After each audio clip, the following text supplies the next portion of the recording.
السلام علیکم viewers, how are you? آپ دیکھ رہے ہو میرا YouTube channel English literature and linguistics. آج کی اس ویڈیو میں ہم ڈسکس کریں گے بایوگرافی آف آسکر وائلڈ، جو کہ ایک آئرش پوئٹ اور پلے رائٹ ہیں۔ تو اس ویڈیو میں ہم ڈسکس کریں گے اس کی ارلی لائف کے بارے میں، اور اس کے علاوہ جو رائٹنگ سٹائل ہے، اور اس کے علاوہ جو اس کے امپورٹنٹ ورکس ہیں انگلش لٹریچر میں، تو اس حوالے سے ہم ڈسکشن کریں گے۔ چلتے ہیں ویڈیو کی جانب اور دیکھتے ہیں کہ آسکر وائلڈ کی بایوگرافی کیا ہے۔ Oscar Wilde was an Irish playwright, novelist, essayist, and poet born on October 16, 1854 in Dublin, Ireland. Oscar Wilde ایک آئرش پلے رائٹ، ناولسٹ اور اس کے علاوہ مضمون نگار، شاعر جو 16 اکتوبر 1854 کو ڈبلن آئرلینڈ میں پیدا ہوئے۔ He was the second child of sir William Wilde, تو وہ سر ولیم وائلڈ کے سیکنڈ چائلڈ تھے۔ Renowned eye and ear surgeon, جو ایک جانے پہچانے آئی اور ایئر کے سرجن تھے، جو ان کے والد تھے آسکر وائلڈ کے۔ اور اسی طرح اینڈ جین فرانسیکا وائلڈ، اور جین فرانسیکا وائلڈ کے بھی پوئٹ اینڈ نیشنلسٹ، تو جو ایک پوئٹ اور نیشنلسٹ تھی۔ After attending Trinity college Dublin and McDonald college Oxford, Wilde became known for his wit and charm, becoming a prominent members of London's literary and social circles۔ تو Trinity college Dublin اور McDonald college Oxford join کرنے کے بعد یا attend کرنے کے بعد wild جو ہیں وہ ایک جانے پہچانے شخص کے طور پر سامنے آئے، مطلب ایک پوئٹ کے حوالے سے یا ایک پلے رائٹ کے حوالے سے۔ اور وہ اپنی لٹریری سٹائل اور اس کے علاوہ سوشل سرکل جو تھے اس وقت لنڈن میں، تو اس کے ایک پرومیننٹ ممبر بن گئے۔ He was particularly well known for his plays include Lady Windermere's Fan, A Woman of No Importance, and The Importance of Being Earnest, which are still performed today۔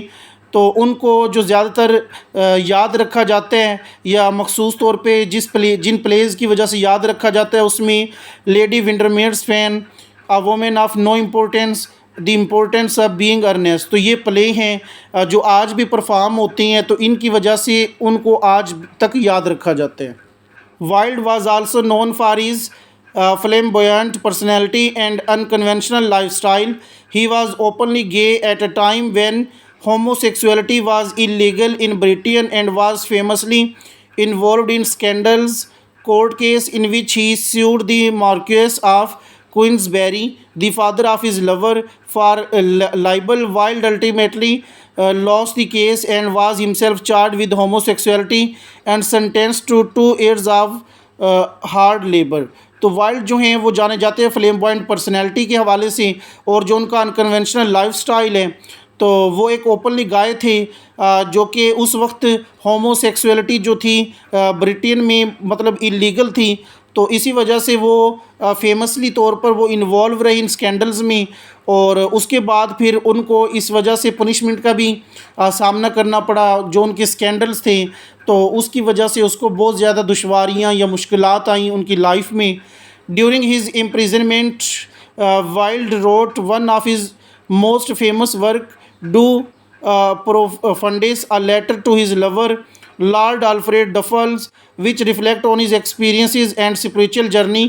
تو جب وہ قید تھے، مطلب جو سکینڈلز بنے تھے ان کے اوپر، تو جن کی وجہ سے ان کو قید ہو گئی تھی، مطلب وہ جیل میں تھی، تو جیل میں انہوں نے کچھ فیمس ورکس لکھے، جس میں دی پروفنڈس، اور اس کے علاوہ ایک لیٹر تھا جو انہوں نے اپنے لور کے لیے لکھا۔ اسی طرح لارڈ آلفریڈ ڈفلز جو ریفلیکٹ کرتے ہیں اس کے ایکسپیرینسز کو اس کی جرنی میں۔ After his release from prison, Wilde went into self-imposed exile in France and continued to write, but his health declined and he died on November 30, 1900 in Paris at the age of 16۔ تو jail سے وہ release ہونے کے بعد wild جو ہیں انہوں نے خود کو ایگزائل کر لیا، مطلب اپنے آپ کو نظر بند کر لیا فرانس میں، اور لکھنا جو ہے جو ان کا ورک تھا وہ جاری رکھا۔ پھر آخر کار اس طرح محنت کی وجہ سے ان کی جو صحت تھی وہ خراب ہو گئی، اور 30 نومبر 1900 میں وہ پیرس میں وفات پا گئے 46 سال کی عمر میں۔ تو بیسیکلی یہ ہمارے پاس تھی بایوگرافی آف آسکر وائلڈ۔